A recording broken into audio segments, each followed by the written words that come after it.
The emerald ash borer threatens to destroy the nation's entire ash tree population. But now special dogs are being trained in Winona that may have a solution on how to stop this growing problem. News 8's Pauleen has more on the work of detection dogs. Well, for people trained to do this type of work, it may take at least a couple of years to discover infected ash trees. But for these dogs, it just takes a matter of seconds and a really good sense of smell.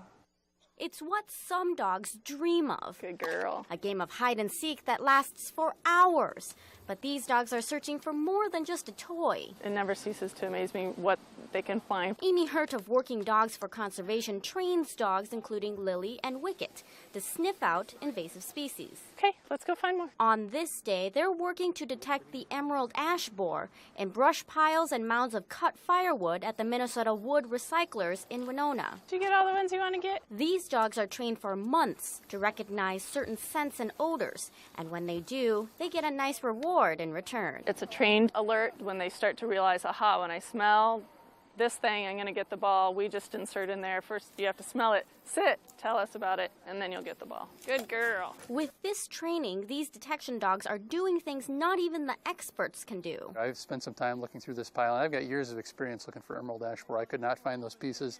The dogs found them in, seconds. Where is it? Show me.